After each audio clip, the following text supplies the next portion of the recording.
അസ്സലാമു അലൈക്കും വറഹ്മത്തുള്ളാഹി. പ്രിയപ്പെട്ട സഹോദരന്മാരെ, പ്രായമായവർ നമ്മൾ എന്ത് ചെയ്യണം? നമ്മുടെ മാതാപിതാക്കൾ, നമ്മുടെ കുടുംബത്തിൽ മറ്റുള്ള ആരെങ്കിലുമൊക്കെ പ്രായമായാൽ എന്ത് ചെയ്യണം? നമ്മൾ മനസ്സിലാക്കേണ്ടതായ കാര്യമാണ്. പ്രായമായവർ ഏതൊരു വീടിൻ്റെയും ഒരു ഐശ്വര്യമാണ്. നമ്മുടെ വീടിൻ്റെ ഉമ്മരപ്പരടിയിൽ അവരുടെ ഇരുത്തവും പെരുമാറ്റവും സംസാരവും സൗഹൃദ പങ്കുവെക്കലും എല്ലാം ഒരു ആസ്വാദനമാണ്. നമ്മൾ ഓർക്കുക, അവർ നമ്മോട് പഴയ ഓർമ്മകളിങ്ങനെ പറഞ്ഞു തരും. അത് കുട്ടികളേക്ക് പറഞ്ഞു കൊടുക്കും. കുട്ടികളെ താരാട്ടുപാടി ഉറക്കും. പഴയ കാര്യങ്ങൾ കുട്ടികളോട് പറഞ്ഞു കൊടുക്കും. ഇതൊക്കെ വീടിൻ്റെ ഒരു ഐശ്വര്യമായിട്ടാണ് നമ്മൾ കാണേണ്ടത്. പലപ്പോഴും പല പ്രായമായവരെ കൊണ്ട് ചോദിച്ചു നോക്കൂ നിങ്ങൾ, പ്രത്യേകിച്ച് പുരുഷന്മാരും, അവർ സ്വന്തം മക്കളെക്കാൾ പലപ്പോഴും പേരമക്കളെയായിരിക്കും താലോലിച്ചിട്ടുണ്ടാവുക, കളിപ്പിച്ചിട്ടുണ്ടാവുക, സ്നേഹമുത്തം കൊടുത്തിട്ടുണ്ടാവുക, അതേപോലെ അവർക്ക് ഇഷ്ടമുള്ളത് വാങ്ങിക്കൊടുത്തിട്ടുമുണ്ടായിരിക്കും. കാരണം സ്വന്തം മക്കളെ പല പുരുഷന്മാർക്കും പിതാക്കന്മാർക്കും പരിചരിക്കാൻ സമയം കിട്ടിക്കൊള്ളണം എന്നില്ല. പ്രായമാകുമ്പോൾ വീട്ടിൽ ഒതുങ്ങി ജീവിക്കുന്നത് കൊണ്ട് അതിനുള്ള അവസരങ്ങളെല്ലാം ലഭിക്കുന്നു എന്ന് മാത്രം. അപ്പോൾ ഇങ്ങനെ കുട്ടികൾക്ക് താരാട്ട് പാടിക്കൊടുക്കുമ്പോൾ, പഴയ കഥകൾ പറഞ്ഞു കൊടുക്കുമ്പോൾ കുട്ടികൾക്ക് കുറേ വിജ്ഞാനങ്ങൾ അതിലൂടെ ലഭിക്കുന്നു എന്ന് നമ്മൾ മനസ്സിലാക്കുക. പ്രായമായവർക്കതൊരു നേരം പോക്കായിരിക്കാം, എന്നിരുന്നാലും വിജ്ഞാന കൈമാറ്റം അതിലൂടെ നടക്കുന്നുണ്ട് അല്ലോ. ഏതൊരു വീടിൻ്റെയും ഒരു വിളക്കാണ് മാതാപിതാക്കൾ. വിളക്കുണ്ടാകുമ്പോൾ പോലും നമ്മൾ അതിൻ്റെ വില അറിഞ്ഞുകൊള്ളണം എന്നില്ല. ഇരുട്ടാകുമ്പോഴേ വെളിച്ചത്തിൻ്റെ വില നമ്മൾ മനസ്സിലാക്കുകയുള്ളൂ. അപ്പോഴായിരിക്കും നമ്മൾ തപ്പിത്തടഞ്ഞ് വീഴലും മറ്റുമൊക്കെ. മാതാപിതാക്കൾ വീടിൻ്റെ വിളക്കാണ്. നമ്മൾ എപ്പോഴും ചിന്തിക്കേണ്ടതായ ഒരു കാര്യവും കൂടിയാണത്. മാതാപിതാക്കൾക്ക് നമ്മൾ സേവനം ചെയ്യണം. അവർക്ക് എത്ര സേവനം ചെയ്തു കൊടുത്താലും മതിയാവുകയില്ല. അത് നമ്മൾ മനസ്സിലാക്കണം. നമ്മുടെ ജീവിതകാലം മുഴുവൻ നമ്മൾ ചെലവഴിച്ചാലും അവരുടെ ഒരു ദിവസത്തെ നമുക്ക് വേണ്ടി ചെലവഴിച്ച സേവനത്തിൻ്റെ തുല്യമാകില്ല എന്നുള്ളത് മക്കളായ ഓരോരുത്തരും മനസ്സിലാക്കേണ്ടതാണ്. പ്രായമായാൽ പല മക്കളിൽ നിന്ന് നമ്മൾ കണ്ടുവരുന്നൊരു കാര്യമാണ് മാതാപിതാക്കളെ വിശ്രമത്തിനായി അழைക്കും. വളരെ സ്നേഹത്തോടു കൂടിയായിരിക്കും ഈ പെരുമാറ്റവും കാര്യങ്ങളും ഒക്കെ. വീട്ടിൽ ഇനി ഉപ്പ ജോലിക്ക് പോകേണ്ട, വീട്ടിലിരുന്നാൽ മതി, വിശ്രമിച്ചാൽ മതി, ഉപ്പാക്ക് വേണ്ടതെല്ലാം ഞാൻ വാങ്ങിത്തരാം, എന്ത് വേണമെങ്കിലും ചോദിച്ചോളൂ, ഞാൻ തരാമെന്ന് പല മക്കളും പറയാറുണ്ട്. ഉപ്പാക്ക് ഉപയോഗിക്കാൻ നല്ല സ്മാർട്ട് ഫോൺ വാങ്ങിക്കൊടുക്കുന്നു. അതേപോലെ സ്വാദിഷ്ടമേറിയ ഭക്ഷണ വിഭവങ്ങൾ ഉണ്ടാക്കി കൊടുക്കുന്നു. യാത്ര ചെയ്യാൻ നല്ല വാഹനങ്ങളും ബൈക്കുകളോ കാറുകളോ ഏതാണോ വേണ്ടത് അത് പൊന്നുമക്കൾ വാങ്ങിക്കൊടുക്കുന്നു. തലയിൽ വെച്ചാൽ പേനരിക്കും, നിലത്ത് വെച്ചാൽ ഉറുമ്പരിക്കും എന്ന രൂപത്തിൽ വളരെ സ്നേഹപൂർവം മക്കൾ ആ മാതാപിതാക്കളെ സ്നേഹിച്ച് കൊണ്ടു നടക്കുന്നു. ഈ ഒരു സ്നേഹം വയോധികരായ മാതാപിതാക്കൾക്ക് ഗുണകരം ആണോ അല്ലയോ എന്നതായിരിക്കണം നമ്മൾ ചിന്തിക്കേണ്ടത്. സത്യത്തിൽ മാതാപിതാക്കളുടെ ശാരീരിക മാനസിക ആരോഗ്യ കാര്യങ്ങൾക്ക് ഗുണകരമാകുന്നത് എന്താണോ ആ രൂപത്തിലുള്ള പരിചരണമാണ് ചെയ്യേണ്ടത്. ഏത് പ്രായമായവരോടും അങ്ങനെയായിരിക്കണം ചെയ്യേണ്ടത്. അവരോട് സ്നേഹം വേണം, ബഹുമാനം വേണം, അതൊക്കെ വേണം. പക്ഷേ ചില ആളുകൾ പ്രായമായവരെ വീട്ടിൽ ഒതുക്കി നിർത്തും. അത് നല്ലതല്ല, ഗുണകരം അല്ല എന്നാണ് നമുക്ക് പറയാനുള്ളത്. അവർ പുറത്തിറങ്ങട്ടെ, ആളുകളുമായി സംവദിക്കട്ടെ, സൗഹൃദങ്ങൾ പങ്കുവെക്കട്ടെ. അവരുടെ പഴയ കഥകളൊക്കെ കുട്ടികളോടും മുതിർന്നവരോടും അവരുടെ സുഹൃത്തുക്കളോടുമൊക്കെ പങ്കുവെക്കട്ടെ. ഉപ്പ, നിങ്ങൾ പള്ളിയിൽ പോകേണ്ട, നിങ്ങൾ വീട്ടിൽ നിന്ന് നിസ്കരിച്ചാൽ മതി, പള്ളിയിലേക്ക് പോയാൽ നിങ്ങൾ വീണു പോകും, പ്രയാസമാണ് എന്ന് പറയുകയല്ല വേണ്ടത്. മറിച്ച് ഉപ്പ പള്ളിയിലേക്ക് നടന്നു പോകാൻ പറ്റുമെങ്കിൽ നടന്നു പോകട്ടെ, അതല്ല വണ്ടിയിലാണ് പോകാൻ പറ്റുന്നതെങ്കിൽ വണ്ടിയിൽ പോകട്ടെ. അതെന്തിനു വേണ്ടി? അവിടെ പോയി ആളുകളോട് ഒന്ന് പള്ളിയിൽ നിന്ന് പോയി നിസ്കരിച്ച് തൻ്റെ സൗഹൃദങ്ങളൊക്കെ ഒന്ന് പങ്കുവെക്കുമ്പോൾ സ്വന്തം ശരീരത്തിനും മനസ്സിനും ഒരു ഉണർവ് ഉണ്ടാകും എന്നുള്ളത് നമ്മൾ മനസ്സിലാക്കുക. അതേപോലെ തന്നെ ഉമ്മയോടും, ഉമ്മക്ക് ഒരു ചെറുപ്പത്തിൽ മുമ്പ് വീട്ടിലെല്ലാ പണികളും ചെയ്ത് ഉമ്മയായിരിക്കാം. ആ ഉമ്മയോട് പറയുകയാണ്, ഉമ്മ, നിങ്ങൾ ഇനി അടുക്കളയ്ക്ക് വരിക തന്നെ വേണ്ട, നിങ്ങൾക്ക് വേണ്ടതെല്ലാം നിങ്ങളുടെ റൂമിലേക്ക് നിങ്ങളുടെ മരുമകൾ മകൾ കൊണ്ടുവന്നു വരും എന്ന് പറയുന്ന സ്നേഹമുള്ള മക്കളുണ്ട്. അവരോടും പറയാനുള്ളത് എന്തേ? ഉമ്മ അടുക്കളയിലേക്കൊക്കെ ഒന്ന് വരട്ടെ, പറ്റുന്ന ജോലികൾക്ക് ചെയ്തോട്ടെ. ഉമ്മ മുമ്പ് നല്ലവണ്ണം അധ്വാനിച്ചവരായിരിക്കാം. പക്ഷേ എന്തിനാണ് അവരോട് ഇതൊക്കെ ചെയ്യിപ്പിക്കുന്നത്? അവരുടെ ശാരീരികമായ മാനസികപരമായ ഉല്ലാസത്തിന് വേണ്ടിയാണ്, ഒരു ജോലി എന്നുള്ള നിലക്കല്ല. മറിച്ച് അവരുടെ ശാരീരികമായ ഗുണത്തിന് വേണ്ടിയായിരിക്കണം. അതല്ലാതെ അവർ റൂമിൽ അടങ്ങി ഒതുങ്ങിയിരുന്നാൽ എന്തേ ഉണ്ടാവുകയുള്ളൂ? അവരുടെ ശരീരം ആരോഗ്യകരമായി ശോഷിക്കുകയായിരിക്കും ഉണ്ടാവുക.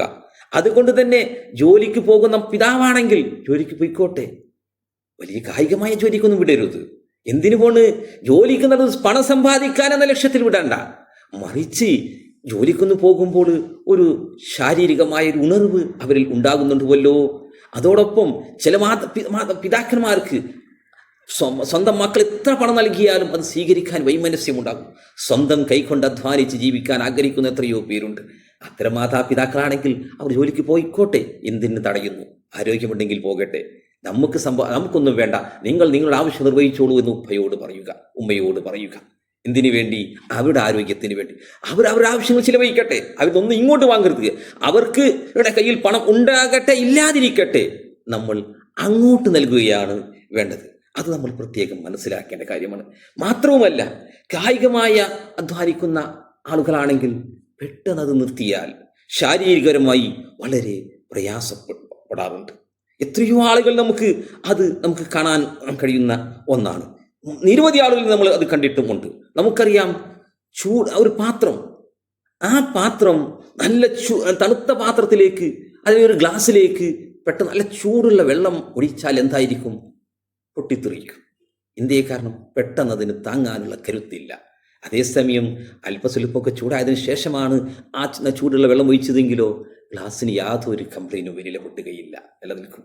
ഇതേപോലെ തന്നെയാണ് നമ്മുടെ ഓരോരുത്തരുടെയും ആരോഗ്യം. നമ്മൾ നല്ല അധ്വാനിക്കുന്ന ഒരാളായിരുന്നുവെങ്കിൽ, കായികമായി നല്ല അധ്വാനിക്കുന്ന ഒരാളാണെങ്കിൽ പെട്ടെന്നത് നിർത്തിയാൽ നമ്മുടെ ശരീരത്തിന് വലിയ ഒരു പ്രത്യാഘാതം ഉണ്ടാക്കുമെന്നുള്ളത് നമ്മൾ തിരിച്ചറിയേണ്ടിയിരിക്കുന്നു. അതുകൊണ്ട് തന്നെ കായികമായി അധ്വാനിക്കുന്ന മാതാപിതാക്കൾ പ്രായം ചെന്നാൽ നിർത്തണമെന്നല്ല വേണ്ടത്, അല്പാൽപമായി സ്വല്പം ചെയ്ത് നിർത്തിക്കുകയാണ് വേണ്ടത് എന്ന് നമ്മൾ മനസ്സിലാക്കണം. അതോടൊപ്പം തന്നെ നമ്മൾ മനസ്സിലാക്കേണ്ടതായ മറ്റു പല കാര്യങ്ങളാണ്. പ്രായമായ ആളുകൾ പലരും രോഗികളുണ്ടാകുമല്ലോ, സ്വാഭാവികമാണല്ലോ. അപ്പോൾ ആ രോഗം അവർ അറിയാൻ പാടില്ല. അറിയാത്ത രൂപത്തിലായിരിക്കണം അവർ ചികിത്സിക്കേണ്ടത്. അവർ രോഗിയാണെന്നൊരു ചിന്ത അവരുടെ മനസ്സിൽ ഉണ്ടാകാനും പാടില്ല. അത് അവരുടെ മനസ്സിലേക്ക് ഇട്ട് കൊടുക്കരുത്, അതിനുള്ള അവസരം ഉണ്ടാക്കരുത്. ചില ആളുകൾ വേഗം രോഗിയായിട്ട് തള്ളി മാറ്റും. അതല്ല, അവർ രോഗി അല്ല എന്ന ഒരു ചിന്ത ആയിരിക്കണം അവരുടെ മനസ്സിൽ ഉണ്ടാകേണ്ടത്. അതിനുള്ള പ്രയത്നങ്ങളായിരിക്കണം നമ്മൾ നടത്തേണ്ടത്. അതേപോലെ തന്നെ പ്രായമായ ആളുകളിൽ പലരും രോഗികളാകുന്നത് എന്താ കാരണം? പലപ്പോഴും പെട്ടെന്നുള്ള വിശ്രമ ജീവിതം. നമുക്കറിയാം, സർക്കാർ ജോലി 55 വയസ്സ് റിട്ടയർഡ് ആകുന്നു, ചില പ്രവാസം നിർത്തി വരുന്നു. ഇത്തരം ആളുകൾക്ക് പലപ്പോഴും മാനസികപരമായും ശാരീരികമായും വളരെ പ്രയാസങ്ങൾ അനുഭവിക്കുന്നത് നമ്മൾ കാണുന്നുണ്ട്. അപ്പം ഇത്തരം ആളുകൾക്ക് എന്താ വേണ്ടത്? സർക്കാർ ജോലിയിൽ നിന്ന് റിട്ടയർഡായി, ഇനി സർക്കാർ ജോലി കിട്ടില്ല എന്നുള്ളത് ഉറപ്പാണ്. എന്നിരുന്നാൽ പോലും എന്തെങ്കിലും ഒരു ജോലിയിൽ ഏർപ്പാടുമായി ബന്ധപ്പെടണം. വീട്ടിൽ അടങ്ങി ഒതുങ്ങി നിൽക്കുകയാണ് വേണ്ടത്. ഒരു സാമൂഹിക സേവന പ്രവർത്തനങ്ങളായാലും മതി, സമ്പത്ത് ഉദ്ദേശിച്ചിട്ടല്ല, സാമൂഹിക സേവന പ്രവർത്തനങ്ങളായാലും അതായിട്ട് ബന്ധപ്പെടുമ്പോൾ അവരുടെ മനസ്സുകൾക്ക് വലിയ സന്തോഷമുണ്ടാകും. അത് നമ്മൾ പ്രത്യേകം മനസ്സിലാക്കണം. പ്രവാസം നിർത്തിയ ആളുകളാണെങ്കിലും ഇത് തന്നെ വേണ്ടത്. അവർക്കിവിടെ ശരീരം പ്രവാസ ലോകത്താകുമ്പോൾ അവിടുത്തെ കാലാവസ്ഥയോടുമൊക്കെ താതാമ്യം ചെയ്തിട്ടുണ്ടാകും. ഇനി നാട്ടിലെ കാലാവസ്ഥയോട് അവിടെ ശരീരം മെഴുകണം. അതിനുവേണ്ടി എന്ത് ചെയ്യണം? അല്പാൽപമൊക്കെ സമൂഹത്തിലേക്ക് ഇറങ്ങുകയും പൊതു കാര്യങ്ങളിൽ ഇടപെട്ട് അവരിൽ വേണ്ട സാമൂഹിക സേവനങ്ങളോ അതല്ലെങ്കിൽ എന്തെങ്കിലുമൊക്കെ ഒരു ഏർപ്പാടുമായിട്ട് നീങ്ങണം. അതല്ലാതെ വീട്ടിൽ ബെഡ്റൂമിൽ കിടന്ന് ജീവിതം നശിപ്പിക്കരുത് എന്നാണ് പറയാനുള്ളത്. അതോടൊപ്പം തന്നെ നമ്മൾ ചിന്തിക്കേണ്ടതായ കാര്യമാണ്, പല ആളുകളിലും കാണുന്ന ഒന്നാണ് അൾഷിമേഴ്സ് രോഗങ്ങൾ. പ്രായമായവരിൽ അൾഷിമേഴ്സ് രോഗം കൂടുതലായി ഇപ്പോൾ കണ്ടുവരുന്നുണ്ട്. ഇതന്നെ എന്താ കാരണം? ഈ ഒരു വിശ്രമ ജീവിതമാണ്. വിശ്രമിച്ച് ഒരു ജോലിയും ഒന്നില്ലാതെ നിൽക്കുമ്പോൾ പലതായ ചിന്തകൾ മനസ്സിലേക്ക് വരും. ആ ചിന്ത പലപ്പോഴും അൾഷിമേഴ്സിലേക്ക് എത്തുന്നുണ്ട് എന്നുള്ളത് നമ്മൾ പ്രത്യേകം മനസ്സിലാക്കണം. അപ്പോൾ മാതാപിതാക്കൾ എന്താകരുത്? പ്രായമായി എന്ന് കരുതിയിട്ട് വീട്ടുതടങ്കലിൽ ആക്കരുത് എന്നും. വാർദ്ധക്യത്തിലേക്ക് പാദം ഊന്നുമ്പോൾ പലപ്പോഴും കുട്ടിത്തമായിരിക്കും കാണിക്കുക. കുട്ടികളുടെ സ്വഭാവത്തിലേക്ക് സ്വാഭാവികമായും പോകും. ചെറിയ കുട്ടികളുടെ സ്വഭാവമായിരിക്കും 70, 80, 90 വയസ്സായ ആളുകളിൽ നമുക്ക് കാണുന്നത്. അതെന്താണ്? പ്രായമാകുമ്പോൾ കുട്ടിത്തം പുനർജനിക്കുന്നു എന്നർത്ഥം. അപ്പൊ അതുകൊണ്ട് തന്നെ വളരെ സൂക്ഷിച്ചായിരിക്കണം ഇത്തരം പ്രായമുള്ള ആളുകളോട് നമ്മൾ പെരുമാറേണ്ടത്. കാഞ്ചനക്കൂട്ടിലാണെങ്കിലും ബന്ധനം ബന്ധനമെന്ന് പണ്ടേതോ കാലത്ത് ഒരു കവി പാടിയിട്ടുണ്ട്. നമ്മൾ പല ഇതിൽ നിന്ന് നമ്മൾ കേട്ടതാണല്ലോ. നമ്മൾ എത്ര ആർഭാടകരമായ ജീവിതമാണെങ്കിലും അവർക്കെന്ത് ചെയ്യരുത്? ഒരു തടങ്കൽ ജീവിതമാണ് എന്ന് ഒരിക്കലും പ്രായമായ ആളുകൾക്ക് തോന്നാൻ പാടില്ല. അതേപോലെ തന്നെയാണ് നിത്യരോഗിയായി അവിടെ കിടക്കയിലേക്ക് തള്ളിവിടാനും പാടില്ല. അവർക്ക് സ്വാതന്ത്ര്യം കൊടുക്കണം. അവർ പുറത്തിറങ്ങട്ടെ, സംവദിക്കട്ടെ. ആ സംവദിക്കുമ്പോൾ അവർ സ്വയം ഇറങ്ങി നടക്കട്ടെ. നമ്മൾ സൂക്ഷിക്കണം എന്ന് മാത്രം. പുറത്തിറങ്ങാതെ കിട്ടിയിട്ട ഒരു ജീവിതമാകരുത് എന്നർത്ഥം. പുറത്തിറങ്ങി അവർ സംവദിക്കട്ടെ. അതേപോടൊപ്പം തന്നെയാണ് നമ്മൾ നേരത്തെ പറഞ്ഞു, വാർദ്ധക്യത്തിലേക്ക് ഒന്നുമ്പോൾ കുട്ടിത്ത സ്വഭാവം ഉണ്ടാകുമെന്ന് നമ്മൾ പറഞ്ഞുവല്ലോ. കുട്ടികളുടെ എല്ലാ സ്വഭാവവും വാർദ്ധക്യ പ്രായമായാൽ ഉണ്ടാകും.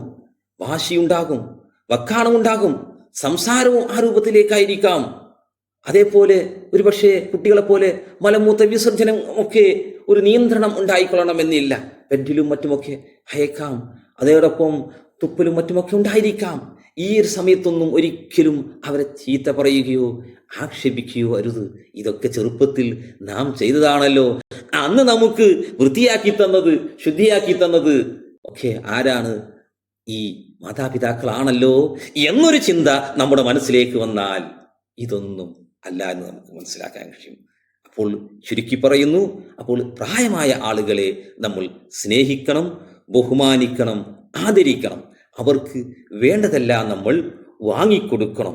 ഉപ്പയുടെ കയ്യിൽ കുറേ പണമുണ്ട്, എന്തുകൊണ്ട് സ്വന്തം ആവശ്യത്തിന് ചെലവഴിക്കുന്നില്ല എന്ന് പലരും പറയുന്നതായി കേട്ടിട്ടുണ്ട്. ഉപ്പായുടെ കയ്യിൽ പണം ഉണ്ടാകട്ടെ, ഇല്ലാതിരിക്കട്ടെ, ഉമ്മായുടെ കയ്യിൽ എത്ര സ്വത്തുണ്ടെങ്കിൽ പോലും ഉമ്മ ചെലവഴിക്കട്ടെ, ചിലവഴിക്കാതെ, അതൊക്കെ അവരുടെ പാട്ടിന് വിടുക. അത് അവർക്ക് ഇഷ്ടം പോലെ അവർ ചെയ്യട്ടെ. നാം അവർക്ക് വേണ്ടത് ചെയ്തു കൊടുക്കുക. നമ്മൾ എത്ര ചെയ്തു കൊടുത്താലും അധികമാകില്ല എന്ന് നമ്മൾ മനസ്സിലാക്കുക. വീണ്ടും പറയുന്നു, പ്രായമായ ആളുകളെ, മാതാപിതാക്കളാകട്ടെ മറ്റ് ആരുമാകട്ടെ, അവരെ നമ്മൾ സ്വതന്ത്രമായി ജീവിക്കാൻ അനുവദിക്കണം. രോഗമായാൽ ഹോസ്പിറ്റലിൽ കൊണ്ടുപോകണം. അതൊക്കെ ചെയ്യേണ്ടത് തന്നെയാണ്. പക്ഷേ അവരുടെ വീട്ടിൽ അടങ്ങി ഒതുങ്ങി നിർത്തുകയല്ല വേണ്ടത്. പരമാവധി ആളുകളുമായി സംവദിക്കാനും അതോടൊപ്പം പുറത്തിറങ്ങാനും ഒക്കെ അനുവദിക്കുകയാണ് വേണ്ടത്. അത് അവരുടെ ആരോഗ്യ മാനസിക ഗുണത്തിനാണ് എന്ന് നമ്മൾ മനസ്സിലാക്കണം. അസ്സലാമു അലൈക്കും വറഹ്മത്തുള്ളാഹി വബറകാതുഹു.